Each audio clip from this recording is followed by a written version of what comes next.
안녕하세요. 2022학년도 3월 고2 전국연합학력평가 국어의 해설을 맡은 저는 명지희입니다. 자, 여러분 2학년 들어서 처음 본 모의고사였습니다. 그쵸? 좀 떨리는 마음으로 시험 봤을 거고 특히나 1학년 때 그리고 1학년 겨울방학에 선생님 저는 국어 공부 좀 열심히 했습니다. 수능도 잘 보기 위해서 내신뿐만 아니라 수능 공부도 열심히 했습니다. 라고 하는 친구들은 이 3월 학평을 좀 기다렸을 수도 있겠어요. 그쵸? 내가 그동안 열심히 해왔던 것을 이 시험을 통해 평가받아야지라는 생각으로 아마 열심히 시험을 보고 왔을 거고요. 그리고 해설을 통해서 내가 부족한 부분이 무엇인지 앞으로 국어 공부 어떻게 해나가야 되는지 이 해설 강의에 온 여러분을 진짜로 환영하고 또 칭찬해주고 싶습니다. 선생님하고 1, 2부를 함께 공부를 해볼 거예요. 사실 시험 보고 나서 내가 어느 부분이 부족한지 내가 이 문제를 왜 틀렸는지 다시 보는 게 쉬운 일은 아니에요. 그쵸? 시험을 보고 나면 일단 지치니까 나 좀 쉬어야지. 뭐 몇 점 받았으니까 틀린 거 뭐 안 봐도 괜찮지 이런 생각하는 친구들이 훨씬 많을 텐데 내가 부족한 부분을 정확히 알아야만 그 부분을 채울 수 있잖아요. 그쵸? 그래서 사실은 선생님 생각에는 시험을 본 시간보다 선생님이랑 이제 3, 4부의 곽동훈 선생님이랑 나의 부족한 점을 찾아가는 이 시간이 여러분에게 훨씬 더 많은 그런 영양가가 있을 거라는 생각이 들어서 너무너무 잘 왔고요. 선생님이랑 지금 1부에서는 우리 화법과 작문 그리고 언어 문제 함께 공부할 건데 아마 2학년 때 여러분 이제 내가 3학년 가면 화작과 언어 중에 뭘 선택할지를 이제 고민하게 되는 본격적인 시간들이 될 겁니다. 그 고민에 내가 오늘 본 학평이 어떤 근거가 될 수도 있을 것 같아요. 내가 이렇게 봤으니까 앞으로 선택 과목은 뭘 해야지 라는 거 그런 생각으로 이어나가게 될 거예요. 그래서 오늘 선생님이랑 같이 문제 풀면서 그런 부분에서도 또 도움을 받으셨으면 좋겠습니다. 자, 그러면 우리 3월 학평 1부 함께 시작해 볼 거고요. 자, 1번부터 3번까지 첫 번째 세트는 화법 문제였죠. 온라인 수업에서 이루어진 학생의 발표 지문입니다. 그쵸? 발표 담화가 나와 있고요. 선생님이 화법과 작문을 선택하는 친구들에게는 그래, 우리 화법과 작문은 뭔가 따로 공부해야 할 개념이 존재하지 않아. 그쵸? 물론 개념이라는 게 있긴 하지 존재하지 않는 건 아니지만 크게 많지 않아. 그리고 개념을 공부했을 때 굉장히 쉬운 내용, 당연한 내용처럼 느껴지거든요. 그러면 화법과 작문에서 가장 중요한 건 내가 빠르고 정확하게 문제를 해결하는 그 효율적으로 문제를 풀어내는 능력, 이걸 연습하는 게 중요합니다. 사실 이번 학평에서 화작은 굉장히 좀 쉽게 느껴졌을 거예요. 그래서 쉬우니까 화작할까? 이런 생각보다는 내가 얼마나 시간을 많이 줄여서 빨리 정확하게 풀어냈는가 그걸 한번 점검해 보면 좋을 것 같습니다. 자, 우리 한번 볼게요. 자, 발표 담화이고요. 항상 화작이든 독서든 문학이든 문제를 한번 쓱 보고 내가 읽어나가면서 지문을 읽어나가면서 풀 수 있는 문제가 있는지를 살펴보는 건 정말 중요한 문제풀이의 팁이에요. 우리 1번 같은 경우 위발표에 대한 설명으로 적절하지 않은 것은 해서 이 발표할 때 말하기 방식과 관련된 문제거든. 1번 문제 읽으면서 해결했어야 돼. 알겠죠? 선생님이 중간중간에 어떻게 할지 확인해 줄 거야. 그 다음에 2번 보니까 자료의 활용에 관한 문제고 시각 자료가 있단 말이야. 그러면 여기 딱 보이네. 자료 제시. 그쵸? 우리가 읽으면서 이 자료 제시라는 말이 나오는 순간 어떻게 해야 돼? 2번 문제랑 연관을 지어야 돼. 그쵸? 그 다음에 3번 문제는 이 발표를 들은 학생들의 반응이니까 읽으면서 생각할 필요는 없는 문제. 그러니까 전략 세워야지. 지문 읽으면서 내가 1, 2번은 좀 동시에 풀어나가야겠다라고 생각하고 이 세트를 접근했다면 굉장히 빠르게 수월하게 아마 해결했을 겁니다. 자, 봅시다. 안녕하세요. 손동작을 하며, 그쵸? 요런 준언어적 표현이야. 그쵸? 손동작을 하면서 지금 온라인 수업이란 말이야. 그러면 우리 온라인 수업 학교에서 많이 하고 있을 거야. 해왔고, 그쵸? 그러면 이제 화면으로 보고 있는 거지. 근데 손동작을 해가면서 제가 한 동작이 무엇인지 아시나요? 우리는 읽어봤던 이 손동작이 그냥 손동작이 아니라 그치 수어였어. 그쵸? 수화라고 우리 보통 알고 있는 채팅창의 반응을 보고 자 이런 거는 분명히 어딘가에 출제 요소로 등장을 할 거야. 그죠? 화법이라면 채팅창의 반응을 봤대. 나는 말하는 화자야. 듣는 청자의 반응을 내가 살피면서 발표하고 있다. 라는 거 분명히 선제 나올 거거든. 네, 맞습니다. 자료를 제시하면서 자, 2번에 있는 첫 번째 자료죠. 수어 인사를 이 학생이 먼저 하면서 시작을 한 거야. 그쵸? 화면에 공유되고 있는 안녕하세요라는 의미의 수어 인사인데 수어는 수화 언어의 준말이고 최근에 비접촉 인사법으로 수어를 사용하자는 캠페인이 있었습니다. 그 캠페인을 보고 내가 캠페인을 보고 수어에 대한 관심이 생겨서 이걸 발표로 하게 됐다. 우리 되게 학교에서 많이 하는 수행평가 발표 느낌이잖아. 그쵸? 내가 수행평가를 이 주제를 선택한 이유는 내가 무슨 캠페인을 보고 관심이 생겨서야 라는 거 우리 흔히 발표에서도 볼 수 있는 그런 도입부죠. 그럼 지금부터 수어에 대해 발표하겠습니다. 우리 딱 한 문단 읽었거든. 선생님이 요 한 문단을 읽고 1번 문제로 한번 가볼 거야. 자, 보자. 위 발표에 대한 설명으로 적절하지 않은 것은 했어. 발표를 시작하며 그랬잖아. 그럼 지금 시작했잖아. 이 부분에서 확인할 수 있는 거지. 발표 순서와 방법을 안내하고 있다. 발표 시작하면서 순서와 방법을 안내하려면 도입부에서 했을 거야. 그쵸? 근데 내가 지금 도입부를 읽었는데 내가 이 주제를 왜 선택했는지 그리고 여러분에게 수어에 대해 발표하겠다. 주제를 소개하는 정도만 이야기했지. 내가 발표를 이러한 순서로 할 거야 라는 말을 하지 않았잖아. 그쵸? 근데 이 문단에 가서 이걸 얘기할까? 그러기엔 좀 늦었지. 이제 본론으로 들어갈 거니까. 그러니까 보니까 바로 1번이 답이네. 이 문제 너무나 쉽게 거의 문제 풀이엔 한 5초도 안 걸리게 바로 답이 나오는 거였어. 그쵸? 화작은 이런 식으로 시간을 줄일 수 있는 거죠. 자, 나머지 선지도 1문단만 읽고 확인되나 보자. 발표 매체의 특성을 활용하여 청중과 상호작용하고 있다. 이거 지금 온라인 수업이잖아. 근데 채팅창에 반응을 봤대. 발표 매체의 특성을 활용해서 상호작용한 거 맞지? 1문단에서 확인했습니다. 발표자의 경험을 언급하면서 주제 선정 이유를 밝히고 있다. 내가 무슨 캠페인을 봤는데 그 캠페인을 보고 수어에 관심이 생겼어. 선정 이유 바로 도입부에서 이야기했죠.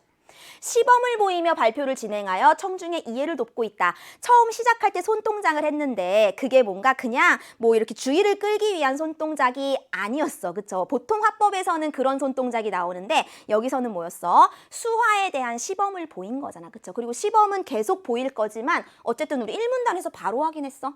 발표를 마무리하며 이건 아직 확인 못했죠. 근데 이미 답은 나왔어. 그렇기 때문에 1번에 5번 선지 같은 건 사실 더 이상 신경 쓰지 않아도 되는 이런 부분에서 시간을 줄여나갈 수 있다는 거 사실은 확인할 수 있습니다. 우리 1번은 1번인 거 벌써 확인했고 이따가 밑에 가서 발표를 마무리하며 추가 정보의 확인 방법을 안내하는지만 한번 살펴봅시다. 자, 그러면서 이제 1번 해결했고 우리 더 이어서 가볼게요. 수어에서 의미를 만들어내는 요소로는 수지기호와 비수지기호라는 게 있다라고 하면서 뭔가 이제 조금 개념 설명을 하겠지.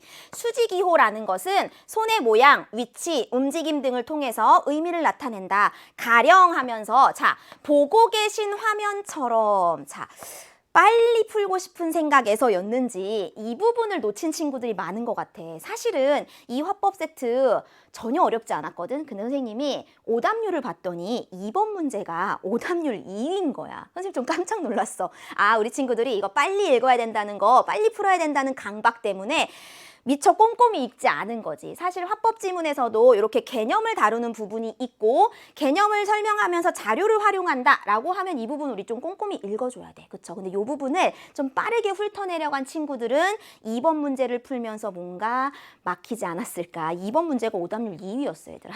자, 어쨌든 봅시다. 보고 계신 화면처럼 오른손으로 왼팔을 쓸어내린 다음 두 주먹을 가슴 앞에서 아래로 내리면 안녕하세요 혹은 안녕히 계세요를 의미하는 수어 인사. 자, 이 부분을 보면서 자료 1번을 그대로 봤어야 되잖아. 왜냐하면 처음에 도입부에서 자료 제시한 화면을 아직 바꾸지 않았거든. 그쵸? 안녕하세요 인사하면서 보여준 자료를 가지고 연이어서 지금 설명하고 있는 부분이야. 자료가 바뀌지 않았어요. 요 얘기를 한 다음에 수지기호에 따라 전달하려는 의미가 달라지는데 다음 화면에서는 또 이걸 확인할 수 있다 하면서 두 번째 자료를 제시한 거야. 그쵸? 그러니까 지문 읽으면서 2번의 그림을 보면서 읽었어야 돼. 그쵸? 그러니까 문제를 먼저 분석하는 게 얼마나 중요한지 사실 알 수 있죠. 이렇게 오른손을 펴서 엄지를 이마에 대고 나머지 손가락을 좌우로 흔들면 닭을 의미하고 그런데 엄지를 이마에 댄 채로 검지, 중지만 펴서 뭐야 얘들아 뭔가 모양은 비슷한데 어떤 손가락을 펴고 어떤 손가락을 흔들고 요 차이에 따라서 뭘 의미하는지가 달라진다. 손 모양의 차이로 의미가 달라지는 것입니다. 그쵸? 손 모양 때문에 이렇게 의미가 달라진 지금 수지기호에 대해서 설명하고 있는 상황이야. 그럼 우리 이름과 같은 고유명사는 어떻게 표현할까요? 라고 하면서 뭔가 한글 자모, 숫자, 알파벳 이런 걸 나타내기 위한 수지기호도 있다. 자, 다음으로 비수지기호는 손이 아닌 눈, 코, 입, 머리 등의 움직임을 말하는데요. 이를 통해 의미를 나타내거나 문장 형식을 결정하기도 한다. 다음 화면 우리 2번 문제에서 세 번째 자료를 봤어야 돼. 보면서 읽었어야 돼. 손으로 턱을 쓰다듬어 내리는 행복이라는 수어 동작을 할 때 행복한 표정을 지으면 행복하다는 의미야. 그래서 시범도 보였어. 반대로 이렇게 불쾌한 표정을 지으며 손동작을 하면 이건 무슨 의미가 돼? 다른 의미가 돼. 행복하니? 라는 의문문이 된대. 자, 그러면 여기서 얘기하는 건 지금 손동작도 하고 있어. 우리 사실은 읽기만 하지 않고 2번의 그림을 보는 순간 그냥 바로 알 수 있어. 행복하다와 행복하니는 손동작은 동일해. 근데 뭐가 다른 거야? 비수지기호, 그죠? 표정이 달라졌어. 그러면 손동작과 표정이 같이 연결돼서 어떤 문장의 의미를 드러낼 수 있다라는 거죠. 이번 문제에서 그 부분을 놓친 친구들이 많았던 거야. 그쵸? 그래서 이 부분에서 시범 보이면서 따라해봅시다 라고 하면서 비수지기호와 수지기호가 함께 모여서 어떤 수화의 의미를 전달하게 된다라는 거, 그 부분 놓치지 않았어야 되고요. 자, 그러면서 이제 다음 문단으로 갈게요, 우리.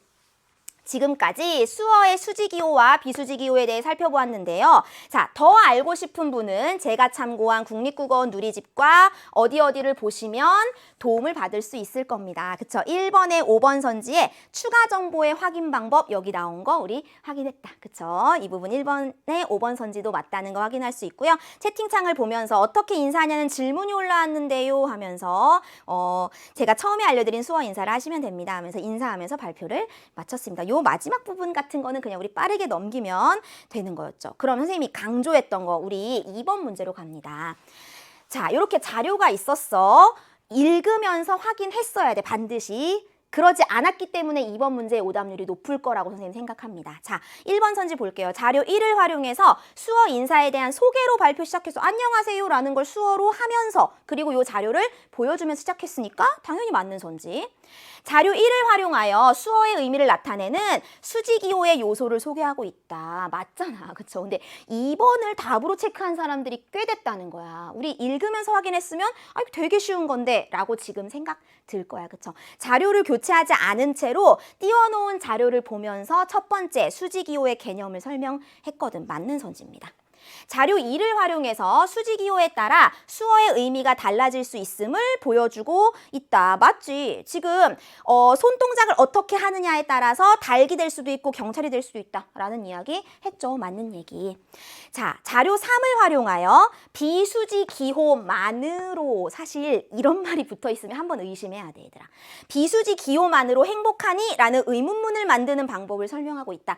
수지기호도 쓰였잖아. 손동작도 했잖아. 그쵸? 손동작이 동일한데 표정이 달라짐으로써 전달하는 의미가 달라졌다라는 걸 설명할 때 이 자료 3을 활용했습니다. 근데 4번 선지에서는 비수지기호만으로 행복하니? 아닌데 손동작도 하고 있는데. 그쵸? 적절하지 않은 것은 4번이 되는 거였어요. 전혀 어려운 문제 아니었고 여러분이 푸는 기술이 약간 부족해서 틀렸다라고 생각하면 될 만한 문제입니다. 자, 자료 3을 활용하여 청중들이 수어 동작을 직접 따라해 보도록 제안했죠. 맞는 얘기. 해서 2번의 답 오답률 2위였던 문제 잘 확인하면서 내가 화법과 작문 풀 때는 좀 기술적으로 풀어야지라는 거 한번 점검했으면 좋겠습니다. 자, 3번 갑니다. 다음은 위 발표를 들은 학생들의 반응이다. 이해한 내용으로 가장 적절한 것은 했어요. 자, 축제 공연을 준비하면서 안무를 어떻게 구성할지 고민이 많았는데 내 안무에 수어 인사를 넣어야겠어. 사랑을 뜻하는 수어를 넣고 싶은데 국립국어원 누리집을 찾아봐야겠어. 발표자가 뭐라 그랬었어? 추가 정보를 알고 싶으면 여기 찾아봐라 라고 얘기했잖아. 그래서 학생 1은 배경 지식을 바탕으로 발표 내용의 정확성을 점검한다? 아니잖아. 내가 알기로는 그 내용이 이 내용이 아닌데 이런 식으로 지적을 해야 1번 선지가 맞는 거죠? 적절하지 않네. 방송에서 보았던 수어 통역사가 코로나19 상황임에도 마스크를 쓰지 않았던 이유가 내가 궁금했었어. 기존에 궁금했던 내용을 지금들은 발표를 통해 해소하고 있어. 해결하고 있어. 그쵸? 학생 2는 발표에서 들은 내용을 활용하여 자신이 궁금했던 점을 해소하고 있다. 정답이지. 그쵸? 가장 적절한 것은 2번. 학생 1은 이와 달리 발표 내용에 포함된 정보가 부족한 점을 지적하며 비판 아니어서 그냥 내가 궁금한 점을 해소해야지 라고 생각했던 거야. 그쵸? 학생 2는 발표 1과 달리, 학생 1과 달리 발표 내용과 관련해서 나타날 수 있는 여러 가지 문제점 지적, 예측한 적 없고요. 1과 2는 모두 발표 내용을 바탕으로 평소 자신이 잘못 알고 있었던 정보를 수정하지도 않았죠. 그렇죠? 그래서 우리 3번의 정답 2번 아주 쉽게 해결할 수 있는 문제였습니다. 우리 첫 번째 세트 다 읽고 보니까 내가 이렇게 쉬운 세트에 2번을 틀리다니 이런 생각 드는 친구들 많을 거예요. 자, 화법은 선생님이 다시 한번 강조. 문제를 먼저 한번 쓱 훑어보는 거야. 사실 훑어보는데 한 10초도 안 걸려. 그쵸? 그러면서 지문 읽으면서 활용해야 되는 시각 자료가 있다면 반드시 읽으면서 활용하고 문제를 풀어내면 절대 틀릴 리가 없다라는 거 생각하시면 좋겠습니다. 자, 그러면 이제 우리 다음 장으로 넘어가서요. 4번에서 7번은 우리 첫 번째가 화법 세트였다면 중간에 끼인 요 좀 큰 세트야. 요 큰 세트는 화법과 작문의 복합 세트죠. 보니까 가는 교직 편집부 학생들의 회의이고 나는 회의에 참가한 학생들이 작성한 초고이다. 그쵸? 회의는 말하기고 그걸 바탕으로 글을 작성했으니까 작문, 복합 세트라는 거 알 수 있고요. 문제를 한번 쭉 훑어봤으면 선생님이 4번을 먼저 이렇게 띄워놨지. 왜냐면 자 4번 문제를 딱 봤더니 편집부장에 대한 설명으로 적절하지 않은 것은 해놓고 편집부장의 발언을 분석하고 있거든. 그치? 그러면 편집부장의 발언을 분석하는 걸 내가 시간이 많으면 지문을 다 읽고 나서 하나씩 분석해도 괜찮아. 근데 그렇게 하면 안 된다니까. 그쵸? 그러면 우리가 읽으면서 편집부장이 발언한 부분을 볼 때마다 이 선지를 하나씩 보면 되는 거야. 보통은 그 발언 순서에 맞춰서 이 선지가 구성되는 경우도 많거든. 그렇다면 굉장히 쉽게 풀 수 있을 거고 그렇지 않더라도 우리가 이런 문제는 반드시 읽으면서 왔다 갔다 확인해야 되는 문제라는 거. 그렇게 하는 것과 그렇게 하지 않는 것의 시간 차이가 굉장히 많이 듭니다. 자, 그러면 우리는 앞부분 읽으면 선생님이 이 문제를 다 해결해 버릴 거야. 봅시다. 편집부장이 지난 회의에서 결정한 대로 교지 특집 기사의 제재에 대한 학생 선호도 조사를 실시했는데 디지털 탄소 발자국 줄이기와 코로나19 예방을 위한 슬기로운 학교 생활 두 개의 제재가 학생들의 선호도가 높았다. 오늘은 이 중 하나를 선정하고 기사로 구성할 내용에 대해서 협의할 거야. 편집부장이니까 뭔가 회의를 진행하는 거잖아. 그래서 지난 회의 내용과 관련해서 협의해야 할 내용, 우리 오늘 주제 선정하고 그 주제와 관련해서 어떤 내용 들어갈지 한번 얘기해보자. 맞죠? 바로 나왔어. 이거 맞는 거니까 일단 지워. 이렇게 읽어나가는 거야. 그 다음에 학생 1이 말합니다. 나는 디지털 탄소 발자국 줄이기라는 제재가 더 좋아 라고 하면서 이유를 쭉 얘기하죠. 뭐 디지털 기기 사용과 지구 온난화가 관련이 있다는 사실을 접하면 학생들이 관심을 보일 것 같아 라고 얘기했어. 그랬더니 학생 2도 나도 그렇게 생각해 라고 했습니다. 사실 나도 그렇게 생각해의 이유를 굳이 꼼꼼히 읽을 필요까지는 없었어. 그쵸? 편집부장이 우리 무슨 제재 선정할까? 라고 한 것에 대해서 학생 1과 2가 둘 다 동의했다. 정도만 읽고 A 부분을 사실 빨리 넘어갔어도 되죠. 자, 그 다음에 이제 편집부장의 발언을 보자. 그래, 나도 같은 생각이야. 상대 의견에 대한 공감을 드러내며 바로 보이지? 그쵸? 디지털 탄소 발자국에 대해 모르는 학생도 많고 환경 문제 개선에도 도움이 될 수 있으니까 유익한 기사가 될 것 같아. 그럼 우리 어떤 내용을 기사로 구성할까? 자, 나도 그게 좋을 것 같아. 이유가 뭐였어? 환경 문제에도 도움이 될 수 있고 모르는 학생이 많으니까 유익할 거야 라는 이유 설명 나와 있죠. 순서대로 우리 확인할 수 있다는 거 보고 있죠. 바로 지웠어야 돼. 자, 그랬더니 학생 1이 먼저 디지털 탄소 발자국의 개념 설명하자. 지금 편집부장이 무슨 내용 들어갈지 회의하자고 했으니까 학생 1이 우리 개념 설명하자. 왜냐면 그 개념 좀 생소하거든. 이렇게 말했더니 학생 2가 맞아 하면서 동의했어. 편집부장이 또 좋은 생각이야 했네. 그런데 학생들은 디지털 기기 사용이 지구온난화를 가속화하는 이유를 잘 알지 못할 것 같아. 디지털 기기랑 지구온난화랑 무슨 관련이 있을까? 사실 선생님도 그렇게 크게 생각하지 않았거든. 우리가 늘 쓰는 스마트폰이 뭔가 지구온난화에 안 좋은 영향을 끼친다. 잘 모르잖아. 그치? 그러니까 일단은 그거부터 좀 이유를 먼저 설명해야 되지 않을까라고 얘기하고 있죠.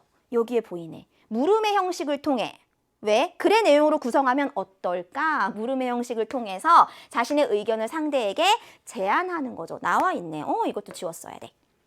학생 2가 동의해. 나도 디지털 탄소 발자국과 관련하여 가장 궁금했던 내용이거든. 막연히 디지털 기기 사용이 지구온난화를 앞당긴다는 내용보다는 이유를 설명하면 도움이 되겠다 했더니 학생 1도 좋아 하면서 그리고 디지털 탄소 발자국을 줄이는 방법도 우리 소개해주자 라고 했습니다. 자, 일단 선생님 여기까지 읽었어 얘들아. 4번에서 3번, 5번 선지만 남았습니다. 그쵸? 근데 약간 느낌이 오지 않아?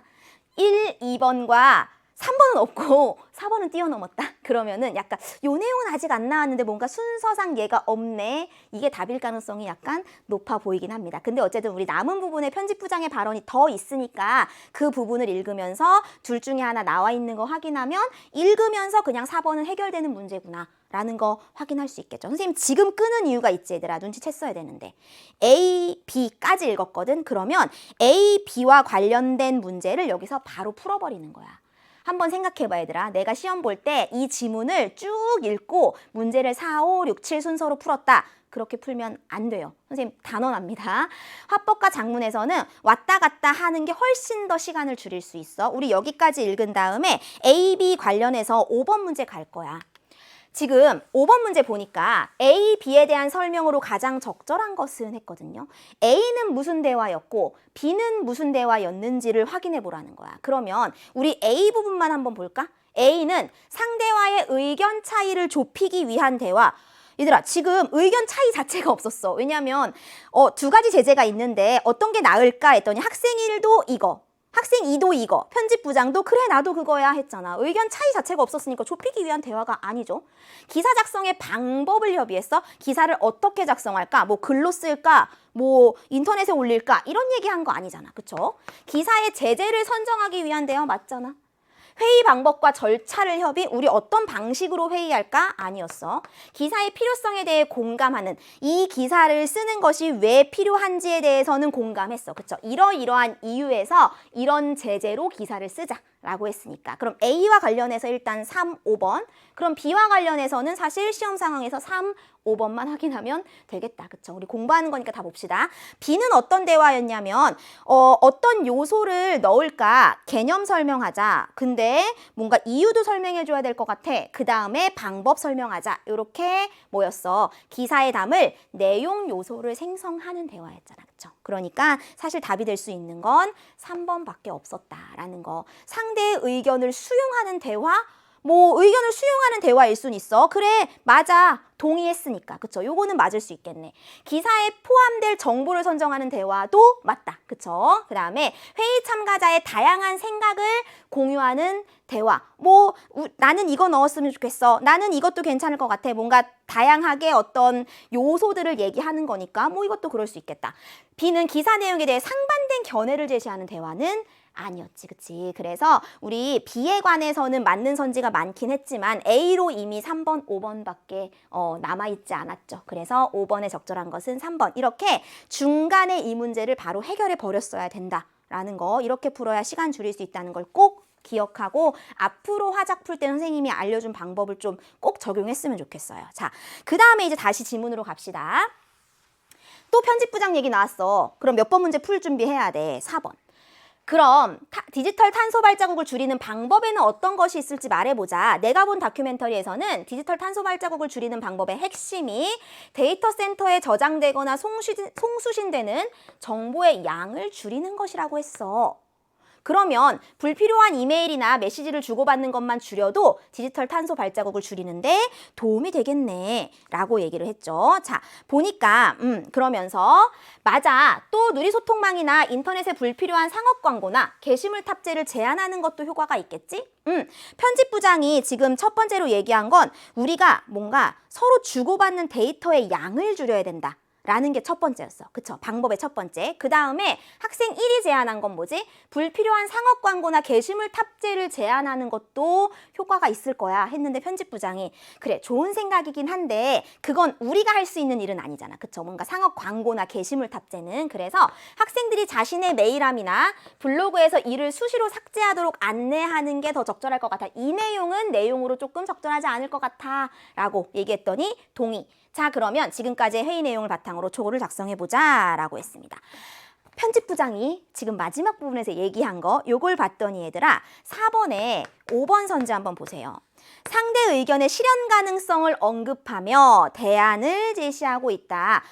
요 내용은 학생들이 이걸 할 수는 없잖아. 학생들이 뭔가 불필요한 상업 광고나 게시물 탑재를 하지는 않으니까 그걸 제안하는 것도 학생이 할 수 있는 일이 아니죠. 그러니까 학생이 할 수 있는 일은 이거니까 이걸로 안내하자라고 하면서 실현 가능성과 함께 대안을 제시한 거 맞는 거네. 그러니까 우리 아까 4번에 3번, 5번이 남아 있었는데 정답은 3번이 되는 거다. 그렇죠? 이렇게 확정할 수 있겠죠. 4번에 3번 선지 보니까 회의 중간중간에 상대가 했던 말을 요약했냐? 그러지 않았네. 그쵸? 이런 부분은 없었으니까 우리 4번에 3번이구나 라는 거 이렇게 읽으면서 풀 수 있는 문제라는 거 선생님 다시 한번 강조하고요. 여기까지가 가 내용이었어. 우리 보자 얘들아.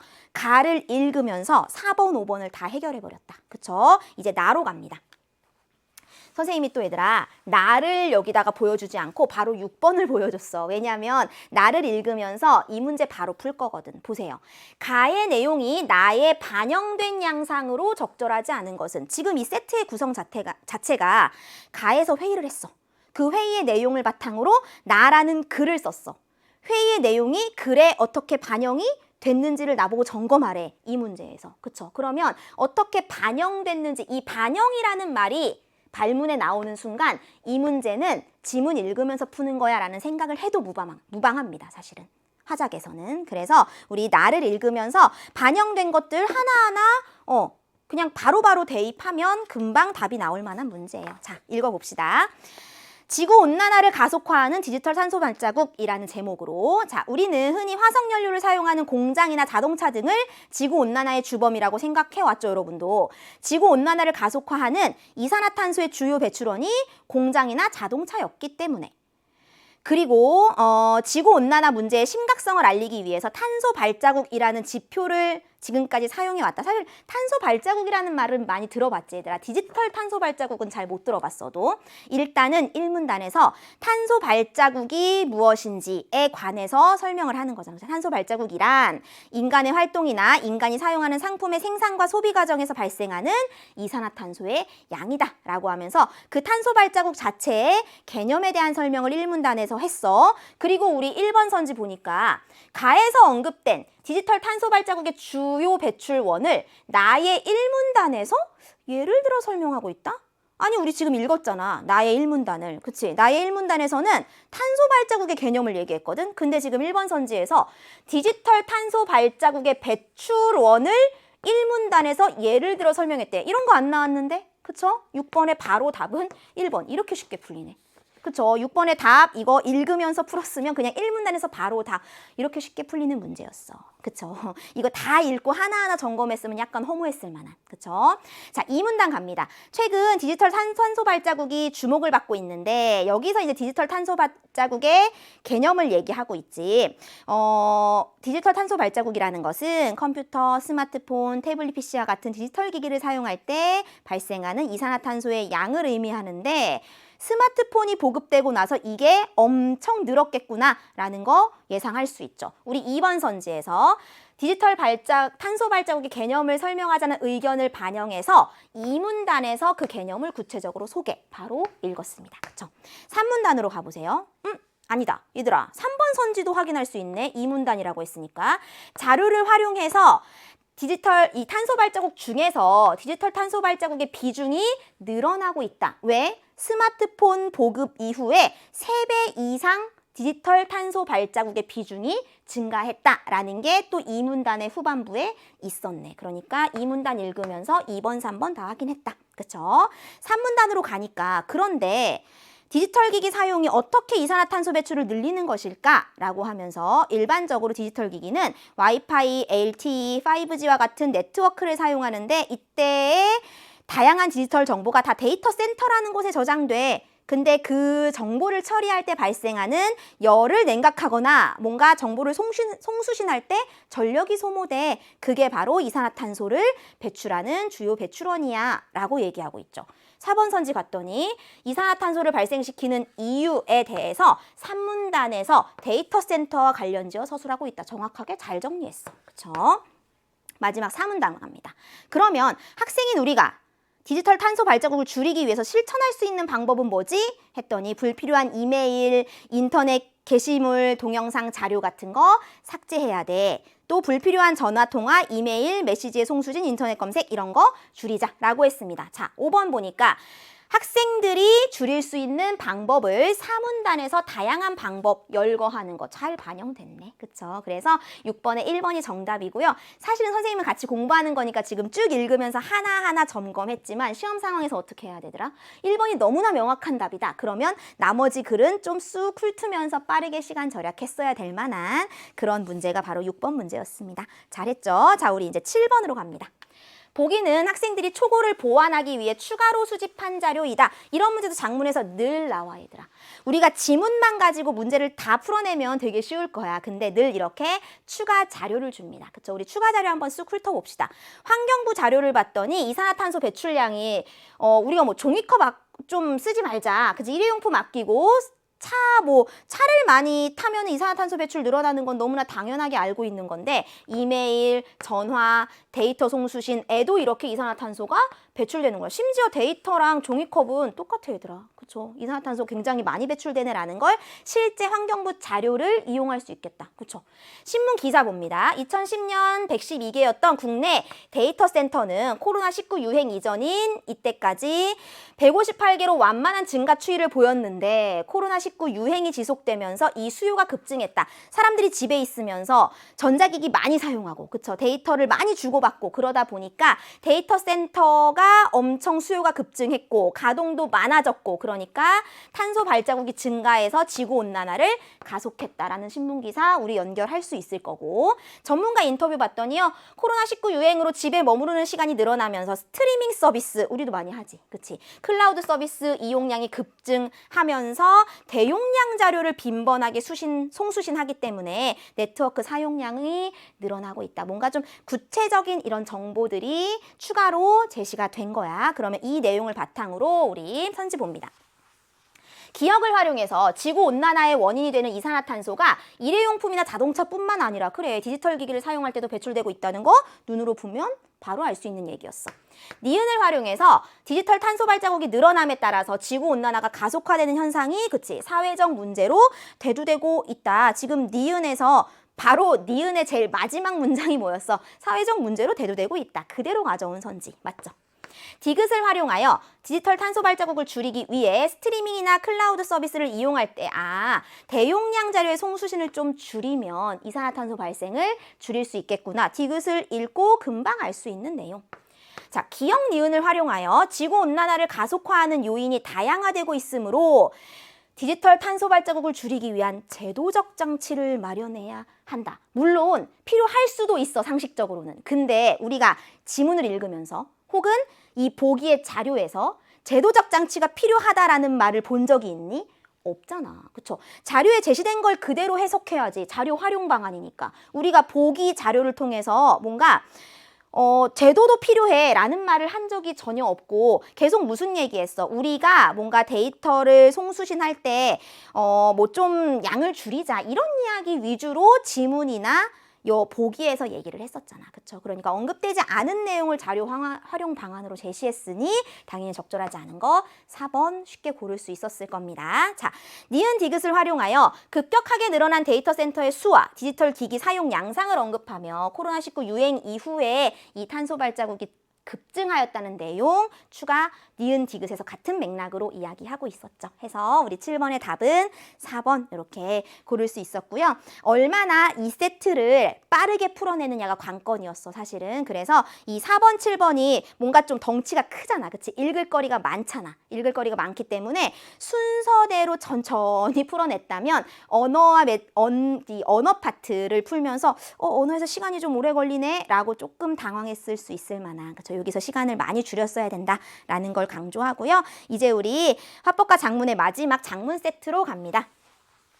자, 8번에서 10번 세트고요. 작문 상황과 이를 바탕으로 학생이 작성한 초고이다 라고 하면서 작문 상황은 좀 꼼꼼히 봐야 돼.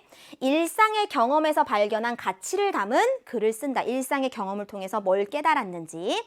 문학동아리 합평회의 의견을 반영해서 글을 수정할 거래. 아, 그러면 우리 작문에서도 전형적인 문제야. 10번 문제 같은 경우에 합평회, 뭔가 서로 모여서 그 작품에 대해서 의견을 주고받는 자리야. 그럼 내 작품에 대해서 누군가 의견을 제시했네. 그걸 바탕으로 글을 수정하네. 초고를 수정할 때 뭐 추가할 수 있는 내용으로 적절한 것은 늘 물어보는 문제 유형 10번에 나왔죠. 그거 얘기하기 위해서 나온 작문 상황일 겁니다. 그러면 우리 요 지문을 읽으면서 선생님이 9번 문제 풀어낼 거야. 자, 이것도 마찬가지야. 내가 아주 정직하게 지문을 쭉 순서대로 읽고 문제를 8, 9, 10번 순서로 풀어야지 이제 앞으로 그렇게 하면 안 됩니다. 자, 9번 문제 봤더니 다음은 글을 쓰기 전 학생이 구상한 내용이다. 초고에 반영되지 않은 것. 선생님이 방금 전 세트에서 발문에 반영이라는 말이 나온다. 그러면 읽으면서 풀어라 라고 얘기했죠. 똑같은 패턴이야. 초고에 반영되지 않은 것. 왜냐하면 학생이 이 글을 쓰기 전에 이런 생각을 했대. 그러니까 이 생각이 글에 나와 있는지 그냥 왔다 갔다 바로 확인할 수 있는 문제야. 그쵸? 자, 봅니다. 장소의 이동에 따른 글의 내용 구성이네. 요 장소 이동에 따라서 우리는 글을 읽어내려고 하면 되겠다. 자, 1문단 갑니다. 앞집 담장 위로 고개를 내민 산수유가 노란 꽃망울을 터뜨렸다. 봄이다. 이런 봄날의 산책은 숲길이 제격이다. 라고 하면서 수성동 계곡에서 시인의 언덕까지 오늘 산책길을 마음에 그렸다라고 하면서 글을 시작했어. 그러면 일단 집 앞에서 앞집 담장 너머에 산수유 꽃을 보고 나서 산책을 시작했지? 반영됐네요. 그쵸? 수성동 계곡까지는 이제 2문단으로 넘어갑니다. 골목 오르막길을 따라 잠깐 걸으면 된다. 봄비가 엊그제 내려서 제법 물소리가 또랑또랑하고. 수성동 계곡은 자, 여기 잘 봐. 인왕산 동쪽에서 우리 동네 쪽으로 흐르는 계곡인데 흰 암반 사이를 흐르는 물소리가 커서 붙여진 이름이다. 자, 요런 부분은 우리 8번에서 선지 확인할 거거든. 자, 수성동 계곡이라는 이 명칭이 붙은 이유, 유래에 대해서 먼저 그 명칭의 뜻에 대해서 얘기하고 있지. 8번에 가보면 5번 선지, 지명의 유래를 소개하여 장소에 대한 이해를 돕고 있다. 나와 있지, 그치? 요거를 조금 놓친 친구들이 있을지도 모르겠어. 선생님이 무슨 얘기하고 싶냐면 내가 지금 9번을 띄워놓고 여러분에게 보여주면서 지문을 읽고 있잖아. 근데 사실 8번 문제도 어떠니? 8번 문제도 읽으면서 해결할 수 있는 문제라는 거야. 그쵸? 그러니까 지문을 읽으면서 8번, 9번을 다 해결하는 거지. 시간이 얼마나 많이 줄어들겠어. 그쵸? 정확도도 높아지고. 근데 우리는 일단 너무 정신없지 그렇게 선생님이 하면. 그러니까 9번에 집중을 해서 보는 겁니다. 자, 그러면서 내가 이곳을 지날 때마다 가슴이 뿌듯하다. 조선 후기의 화가인 겸재정선의 그림에도 등장할 만큼 아름다운 계곡이야. 내가 그 계곡을 지날 때마다 마음이 뿌듯하대. 아름다운 경치에 뿌듯함을 느꼈음. 맞잖아. 그쵸? 3문단으로 갑니다. 해맞이 동산의 숲길에는 싱그러운 봄의 정취가 가득하다.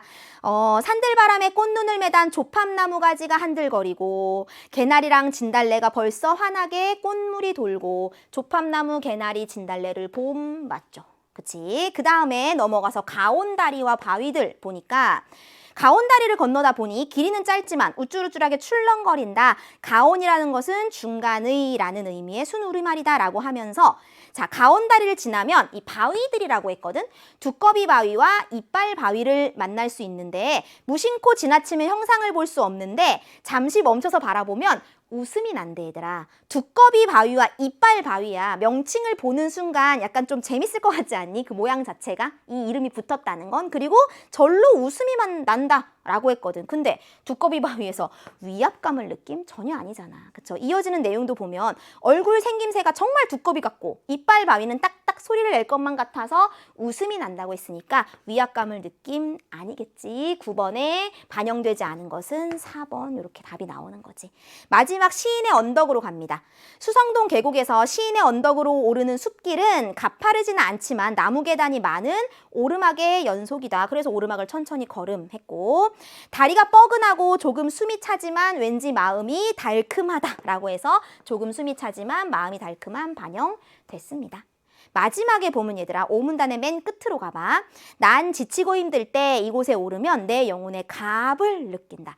지치고 힘들었을 때 이 경치를 보면 마음의 가압 압력을 가한다 라는 거거든. 뭔가 내 마음이 축 처져 있을 때 이런 경치를 보면 뭔가 내가 압력을 받는다는 건 갑자기 막 이렇게 막 살아나는 느낌, 그쵸? 그런 게 느껴진다라는 걸 마음의 영혼의 가압을 느낌이라는 굉장히 신선한 표현을 써서 마무리를 한 거죠. 자, 우리 지문 읽으면서 선생님이 이렇게 9번을 아주 쉽게 해결했고요. 8번도 읽으면서 충분히 해결할 수 있는 문제였어. 자, 초고에서 활용한 글쓰기 방법으로 적절하지 않은 것은 했습니다. 자문자답을 통해 글쓴이의 생각을 강조하고 있다. 이것도 어때 얘들아? 다 읽고 나서 1번 선지를 보니까 자문자답 있었나? 혹시 물어보는 부분이 있었나? 다시 한번 막 보게 되잖아. 그쵸? 그러니까 이것도 이런 문제도 자문자답, 현재형 표현, 감각적인 표현, 묘사, 지명의 유래 한번 쓱 훑어보는 거지. 그렇게 하고 나서 읽으면서 실시간으로 풀었으면 훨씬 더 효율적이었을 문제라는 거 딱 보일 거야. 자문자답의 방식을 사용한 부분은 없었어. 적절하지 않은 거 그래서 1번입니다. 현재형 표현 사용했어 얘들아. 이 문단만 봐봐. 또랑또랑하게 흐른다. 가슴이 뿌듯하다. 아름답기 때문이다. 그 밑에 정취가 가득하다. 한들거린다. 도단하고 있다. 어때? 다 현재형 표현 맞죠? 감각적인 표현을 활용하여 계절감을 드러내고 있다. 봄의 계절감, 감각적인 표현 너무나 전체적으로 다 나왔어. 묘사를 통해 글쓴이가 바라본 전경도 마찬가지. 내가 보고 있는 모습, 들리는 소리 이런 것들 아주 묘사를 잘했고 지명의 유래, 요거만 약간 헷갈렸을 수 있을 것 같아. 그쵸? 요걸 인식하지 않고 그냥 쭉 읽어내렸으면 지명의 유래가 있었나? 하고 다시 찾아보게 되지. 아까 봤듯이 수성동 계곡이 흐르는 물소리가 커서 붙여진 이름이라는 부분에서 지명의 유래가 나왔죠. 우리 글쓰기 방법으로 적절하지 않은 건 1번 이렇게 고를 수 있었습니다. 자, 10번으로 갑니다. 보기의 하평의 의견을 반영하여 초고의 마지막에 추가할 내용을 구성한 것으로 가장 적절한 것은 했어요. 자, 부원 1이 영혼의 가압이라는 표현이 그쵸 참신하게 느껴져.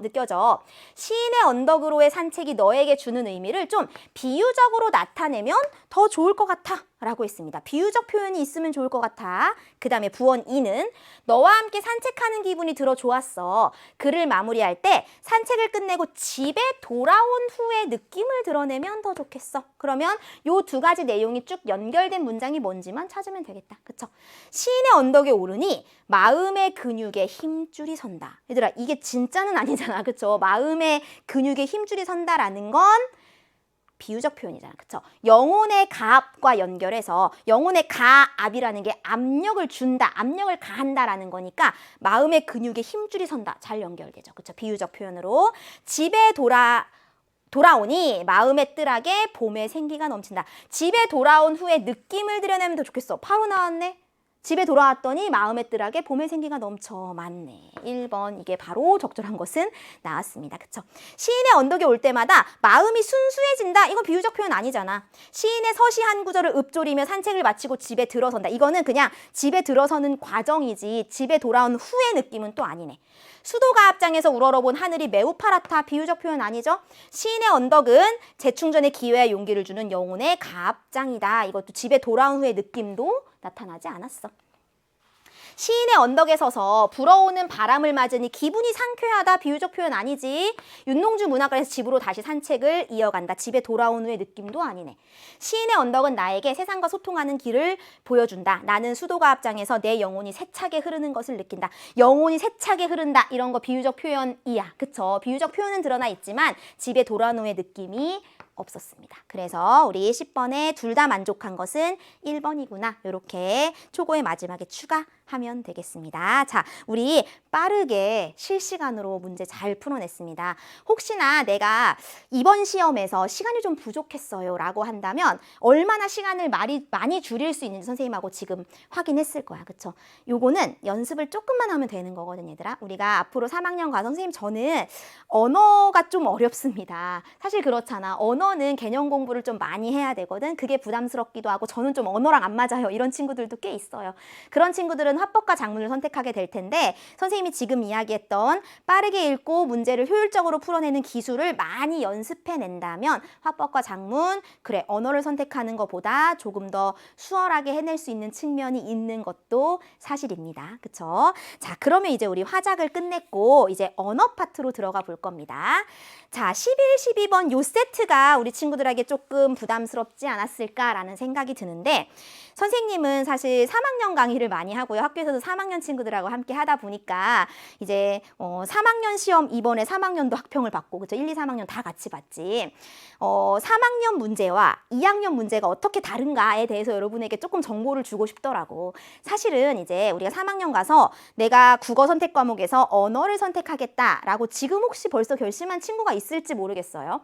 언어를 선택하는 사람들의 대부분은 개념을 열심히 공부해두면 굉장히 빠르게 문제를 풀 수 있어. 그리고 화법과 작문은 좀 어쨌든 읽을 거리가 있잖아. 그쵸? 언어와 매체보다는 읽을 거리가 좀 많단 말이야. 근데 매체는 읽을 거리가 꽤 있어. 언매에서도. 근데 언어 파트의 이런 지문 너희들은 다 읽으면서 아마 풀었을 거야. 혹시나 1학년 때 선생님 저 내신에서 언어 공부 진짜 열심히 했어요 라고 하는 친구들은 이 지문 안 읽어도 됐을 거야. 그게 바로 언어 선택의 가장 큰 이점이거든. 이런 개념을 설명해주는 지문을 하나하나 읽지 않아도 11, 12번 문제가 그냥 바로 풀린다는 거. 그게 언어 선택의 정말 큰 메리트이기는 합니다. 그래서 선생님 저는 1학년 때 국어 내신에서 언어 공부할 때 좀 재밌었어요. 언어 문제가 좀 명확하거든. 그쵸? 그래서 좀 자연 계열 희망하는 친구들이나 뭔가 답이 딱딱 떨어지는 걸 굉장히 좋아한다라는 친구들은 언어를 또 되게 열심히 하고 여기서 정답률이 굉장히 높기도 합니다. 우리 11, 12번 선생님이 오늘은 우리 2학년 학평이고 공부하는 과정이니까 자세히 설명할 건데 3학년 되면 이거 읽지 않고 바로 풀어낼 수 있다. 라는 거, 그게 언어의 장점이다라는 거 생각해 주시면 좋을 것 같고요. 자, 우리 한번 확인해 봅니다. 지문부터. 자, 높임 표현에 관한 지문이었어. 높임의 대상에 따라 주체 높임, 객체 높임, 상대 높임으로 나뉜다. 주체 높임은 서술의 주체, 곧 문장의 주어. 이게 100% 맞진 않거든. 근데 어쨌든 서술의 주체라고 하면 문장의 주어예요. 대체로. 문장의 주어가 지시하는 대상을 높이는 것. 문장의 주체가 말하는 사람보다 나이가 많거나 지위가 높아. 그러면 높여줘야겠지. 표현, 높임 표현을 써야 되는 거야. 현대국어의 주체 높임은 자, 이 지문이 약간 까다로웠던 것은 현대국어와 중세국어를 같이 설명하고 있기 때문에. 그쵸? 현대국어의 주체 높임은 선어말어미 의시나 주격조사 깨서 혹은 특수어의 잡수시다, 계시다 같은 것을 통해서 실현된다. 실현 방법. 딱 이거 문법 교과서야. 그치? 언어 교과서의 설명을 쭉 해주고 있는 거야. 중세국어의 주체 높임도 자, 중세국어는 선어말어미 시 똑같네. 지금의 시와 옛날의 시 같아 보이고 요건 이제 아래아가 사라지면서 모음조화를 지금은 요렇게 지키지 않으니까 그쵸? 근데 중세국어는 이렇게 모음조화 아와 으가 대립을 했으니까 두 개가 나온 것뿐 시라는 건 동일해. 근데 뭐도 있었어? 샤도 있었어. 그쵸? 시나 샤를 통해서 주체 높임을 실현했다. 또한 좌시다, 겨시다 등의 높임을 나타내는 특수어의 잡수시다, 좌시다, 계시다, 겨시다 비슷하죠, 그렇죠? 높임을 나타내는 특수어휘도 존재했다라고 주체 높임에 대해서 굉장히 교과서적인 정보를 우리에게 준 겁니다. 자, 그러면서 주체 높임은 일반적으로 주체의 나이가 화자보다 많거나, 그쵸? 사회적 지위 등이 화자보다 높을 때 실현된다. 하지만 주체와 청자의 관계, 다마 상황 등을 고려해서 주체가 높임의 대상이라도 높이지 않거나 주체가 높임의 대상이 아니라도 높이기도 한다. 그쵸? 뭔가 되게 기계적으로 그냥 주체가 화자보다 나이가 많거나 지위가 높으면 무조건 높여. 이게 아니라는 거죠. 그 주체와 청자의 청자까지 생각을 해야 되는구나. 그치? 요 앞에서 보면 주체의 나이가 화자보다 많거나 이 두 개만 비교하는 게 아니고 뭐도 생각해야 돼? 청자와도 관계를 비교해보고 그리고 다마 상황에서는 뭐 높임의 대상일지라도 높임 표현을 안 쓸 수 있다라는 이야기인 거죠. 가령 방송과 같은 공적 담화에서는 객관성을 고려하여 주체를 높이지 않는 경우도 있다. 또한 주체의 신체 일부나 소유물 등 주체와 밀접한 관련이 있는 대상을 높임으로써 주체를 간접적으로 높일 수도 있는데 이를 간접 높임이라고 한다. A 부분에서 얘들아 굉장히 많은 정보를 줬어. 일단 첫 번째는 높임법이라는 게, 높임 표현이라는 게 굉장히 기계적으로 늘 딱딱 적용하는 것이 아니라 주체와 청자의 관계나 담화 상황을 고려해서 높이지 않거나 높이는 경우가 있다. 뭔가 그런 예외적인 경우들에 대해 설명을 했고, 그 다음에 이 뒤에 개념 굉장히 중요하지. 간접 높임. 우리가 주체 높임을 공부하다 보면 주체 높임의 실현 방법, 1문단에 나온 그 실현 방법도 중요하지만 이 간접 높임에 대한 공부를 꼭 하게 됩니다. 그래서 주체의 신체 일부나 소유물, 신체 일부와 소유물 자체는 높임의 대상이 아니야. 그쵸? 근데 그걸 가진 주체가 높임의 대상일 경우에는 간접적으로 이것을 높일 수 있다. 라는 거. 그쵸? 그래서 이 지문에 사실 예문이 없잖아. 그러니까 예문을 문제에서 딱 물어보겠지. 그쵸? 우리 A와 관련해서 이것도 문제로 바로 갑시다. 11번 문제.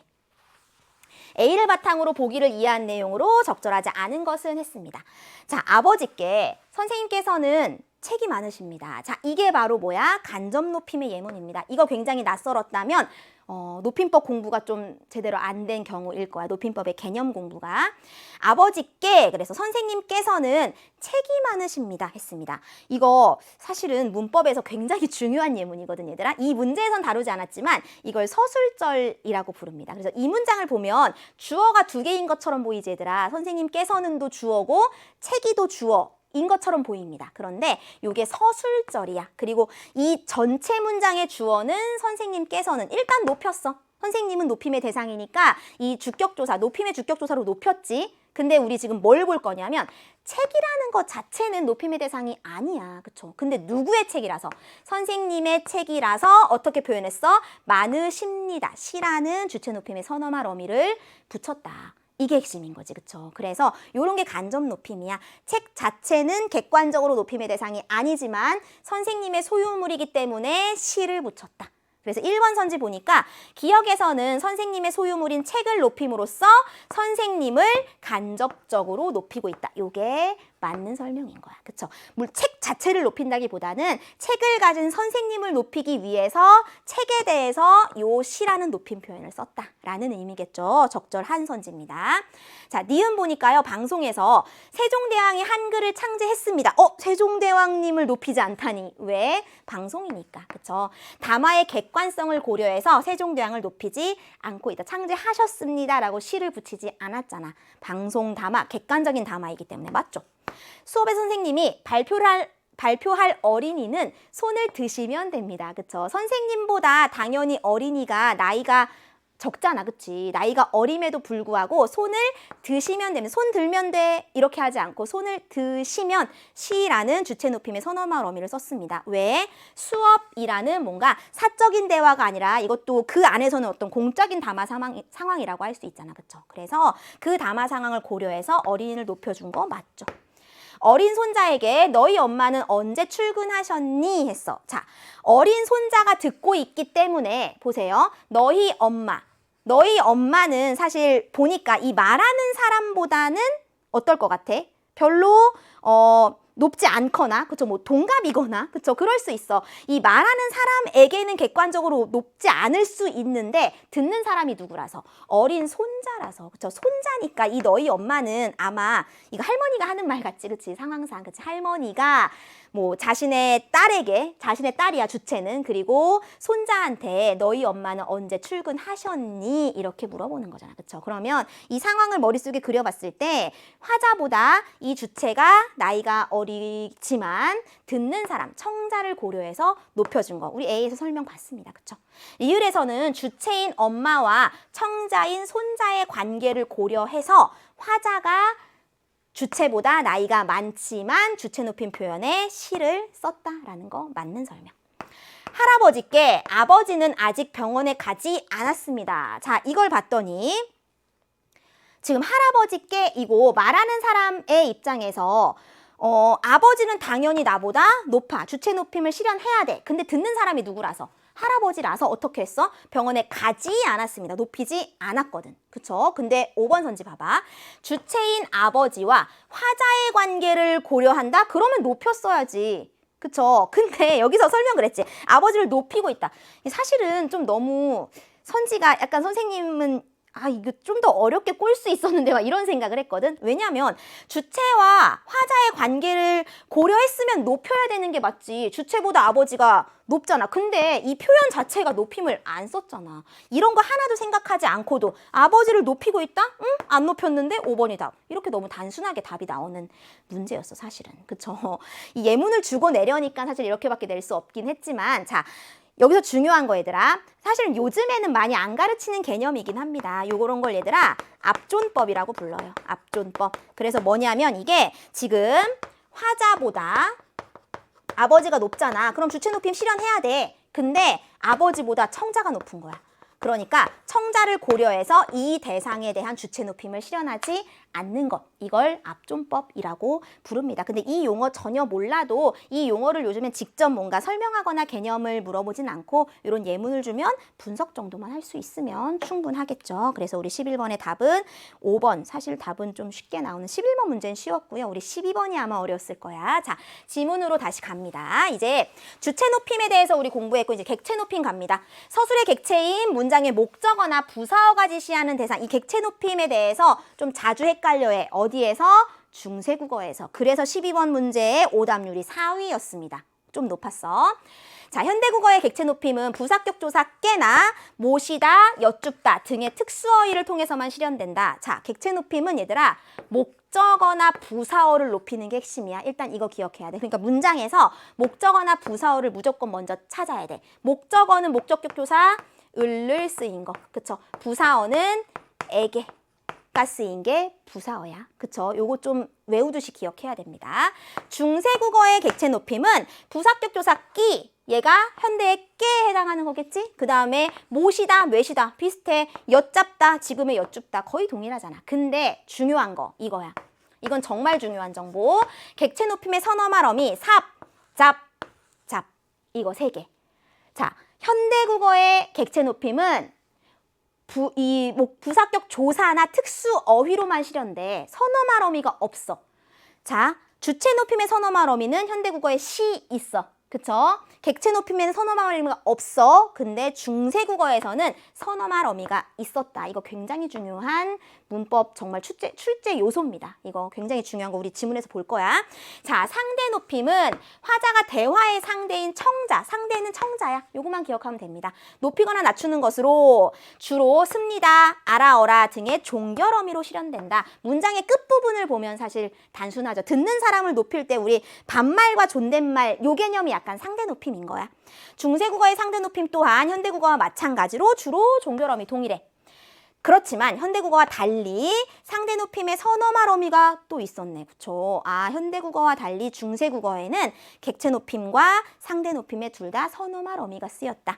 이나 이시 존재했다라고 했습니다. 요거 얘들아, 여기 꼭지 달린 이응이지. 그치? 옛 이응입니다. 여기 화면에는 지금 그냥 이응으로 나왔는데 요거 옛 이응인 거 지문에서 확인할 수 있죠. 선어말 어미 이는 평서형에서 it은 의문형에서 각각 나타나며 상대를 아주 높일 때 사용하였다. 라고 해서 자, 상대 높임에도 선어말 어미가 쓰였다라는 걸 정보를 줬어. 어떠니 얘들아? 이걸 내가 미리 다 알고 있었어 봐. 하나도 안 읽고 11, 12번을 풀었다고 생각하면 언어를 선택하면 시간을 정말 많이 줄일 수 있겠구나라는 생각이 들 겁니다. 그쵸? 우리 12번 문제 갑니다.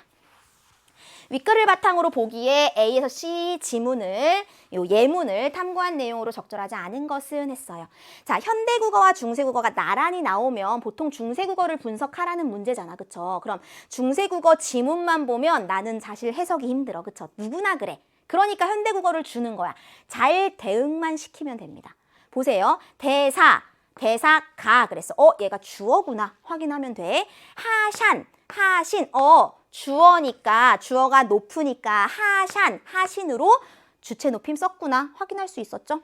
일 아니면 네 혼 것이 있고 했습니다. 요것도 누가 한 것입니까? 라고 자, 뭐 썼어? 선어말 어미. 그쵸? 우리 마지막 부분에서 봤었던 상대 높임의 선어말 어미를 썼네. 현대국어에서는 겉입니까? 라고 종결 어미로 실현했잖아. 근데 중세국어에서는 이렇게 선어말 어미 it을 썼구나라는 거 지금 A에서 두 가지 확인했어. 1번 선지 보니까.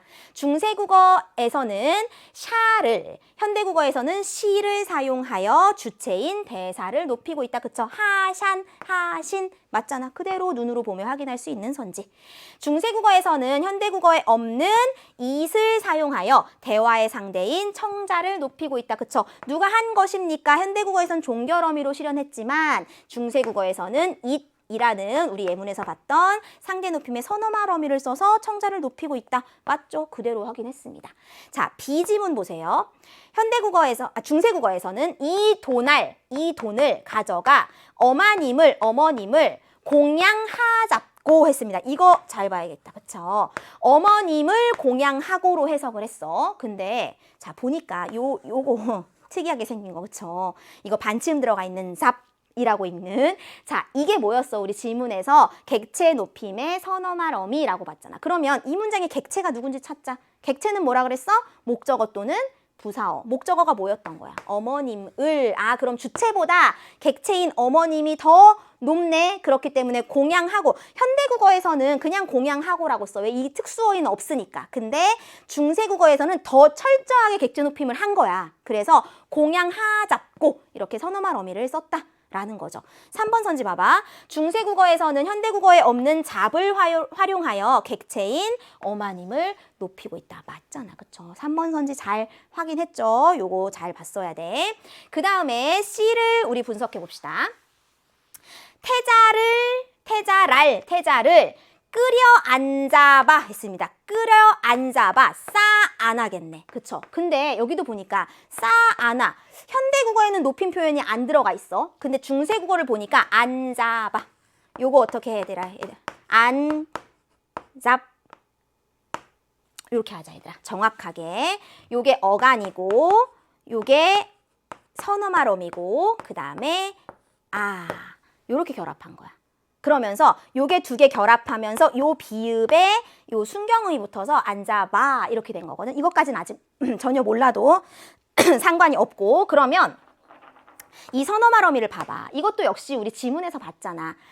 객체 높임의 선어말 어미야. 그럼 이 문장에서 객체가 누군지를 보면 되는 거네. 그쵸? 근데 이 문장은 일단 두 군데로 나눠 써야 돼. 그쵸? 태자를 부인께 모셔오니. 태자를도 객체고 부인께도 객체야. 그러니까 C 문장이 굉장히 중요하고 까다로운 문장이었던 거지. 태자를 태자를이라는 목적어, 객체가 높임의 대상인가 봐. 그래서 끓여 앉아봐. 여기에 객체 높임의 선어말 어미를 중세에는 썼구나. 현대에는 선어말 어미가 없으니까, 요게 특수어휘가 없으니까 안 쓴 거야. 그쵸? 1차적으로 요거 했어. 그 다음에 부인께 또 높임의 대상이라서 조사 바꿨어. 그 다음에 뇌셔. 그쵸? 모셔나 뇌셔는 둘 다 뭐야? 특수어휘야. 그쵸? 중세에도 현대에도 특수어휘로도 객체 높임을 실현하는구나. 그쵸? C 문장에서는 객체 높임이 두 군데에 쓰였다. 요걸 찾아냈어야 됩니다. 그러면 4번 선지. 중세국어에서는 끼를, 현대국어에서는 깨를 사용하여 객체인 부인을 높이고 있다. 부인 높인 거 맞니? 부인께, 여기. 그쵸? 다 같은 객체 맞는 얘기네.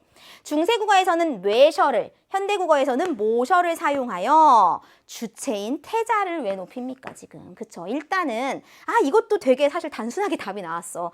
태자를이라고 돼 있는데 이게 왜 주체냐? 그치? 주체는 주격조사가 붙어야 되잖아. 이가에서 깨서가 붙어야지. 을을이 붙었으니까 얘는 객체고, 그 다음에 정확히 이선지를 바꾸면 여기 뇌셔와 모셔는 객체인 누구를 높이는 거야? 부인을 높이는 거야. 그쵸? 객체인 부인을 높인다. 요렇게 바꿔줘야 정확한 정답이죠. 혹시 이번에 우리 시험 본 요 3월학평이 내신의 범위로 출제가 될 거다라고 해서 이 강의를 보고 있는 친구는 이 C 선지 굉장히 중요합니다. C 예문. 그쵸? 요거 내신에 응용하기 너무나 좋은 예문이고, 보면 이거 잘 기억해 얘들아. 앉아봐에서 요 잡은 태자를 요 객체를 높이기 위한 선어말 어미. 그 다음에 부인을 높이기 위한 것은 이 부사격 조사 깨와 모셔라는 특수어휘. 이렇게 두 군데로 나눠서 분석하는 거. 이거 꼭 기억해 두시면 내신에 이걸 응용한다. 분명히 얘를 변형해서 아마 내실 겁니다. 어쨌든 우리 12번의 답은 5번 이렇게 잘 골라봤습니다. 됐죠? 12번 조금 난도 있는 문제였어. 잘 복습해봤고요. 이제 1부 마지막은 13번입니다. 보기에 가나에 들어갈 예로 적절한 것은 했습니다. 자, 우리 언어 공부를 조금 했다 그러면 아마 앞에 의문 파트를 제일 열심히 했을 거야. 그쵸? 1학년 내신 범위에 요 의문 파트가 많이 들어가기도 하는데 사실 그 의문 파트에서 요 히읗 부분은 좀 양상이 많아. 교체, 축약, 탈락 다 해당되죠. 그쵸? 히읗 자체가 복잡하긴 한데 이 문제에서 물어보는 건 사실 교체나 축약이나 탈락이냐 이것만 확인하면 되는 거여서 까다롭지 않았죠. 자, 히읗은 다양한 음운 변동이 일어나기 때문에 표준발음법에 별도의 규정을 두고 있다. 히읗의 음운 변동에는 다른 음으로 바뀌는 교체, 다른 음운과 합쳐져서 새로운 음운이 되는 축약, 히읗이 없어져 발음되지 않는 탈락이 있다. 가령 놓치는 히읗이 디귿으로 바뀌어 발음. 이거 음절 끝소리 규칙이잖아, 얘들아. 히읗은 음절 끝소리 규칙에 의해서 받침으로 발음될 때 디귿으로 대표음화된다. 알고 있죠? 그래서 교체에 얘에 해당한다. 예문을 주고 나서 지금 우리한테 가나에 들어갈 것을 넣어봐라 라고 했습니다. 자, 가 부분부터 한번 볼까, 얘들아? 좋고 했습니다. 왜 좋고로 발음이 되는 거야? 히읗과 기역이 합해지면 축약돼서 뭐가 돼? 키읔이 됩니다. 그쵸? 축약 맞네. 그럼 좋고 맞습니다. 그쵸? 넣는, 자, 이 넣는 한번 볼까? 우리 여기다 써볼까? 넣는은 일단 뭐부터 적용해야 될까? 음절의 끝소리 규칙부터 적용합니다. 그러면 어떻게 돼? 히읗이 디귿으로 바뀝니다. 그쵸? 이미 교체네. 그쵸? 그리고 나서 디귿이 니은을 만나서 뭐가 일어나? 비음화가 됩니다. 비음화도 교체지, 얘들아. 넣는 해서 요 최종 발음이 나왔다. 그런데 요 뭐 가운데 장음 표시까지.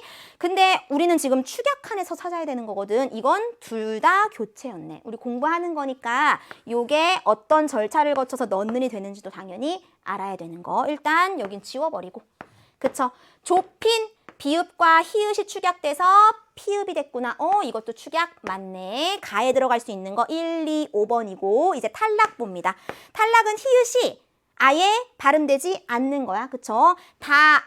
우리 요거 히읗 그냥 바로 탈락됐다는 거 눈으로 보면 바로 안다. 그쵸? 그래서 13번의 답은 1번 이렇게 찾은 거고요. 싼네 한번 볼까? 요것도 우리 같은 지금 선생님 바로 지운 거랑 같은 양상이긴 하지만 한번 해봅니다. 자, 요거 보니까 이것도 역시 음절의 끝소리 규칙을 적용하면 히읗을 디귿으로 먼저 고치고, 그쵸? 그리고 나서 디귿과 니은이 만났네, 비음화됩니다. 그래서 쌌네, 교체에 해당하겠네. 우린 탈락 찾는 거니까 틀렸고, 다 찾았고, 달치 한번 볼까, 얘들아? 달치는 리을 히읗인데 요 히읗과 지읒이 만났네. 그래서 치읒이 됐습니다. 이건 어디에 들어가야 돼? 축약에 들어가야 됩니다. 그쵸? 그래서 틀렸다 해서 우리 13번의 답은 1번 이렇게 고를 수 있었습니다. 자, 언어에서 아주 기본적으로 우리 의문 변동 물어보는 문제까지 1부에서 함께 확인을 했고요. 이제 2부에 선생님 남은 언어 문제랑 우리 뒤에 지문 2세트를 함께 볼 겁니다. 잠깐 쉬었다가 얼른 2부로 오시면 되겠습니다. 2부에서 만날게요. 고생하셨습니다. 안녕.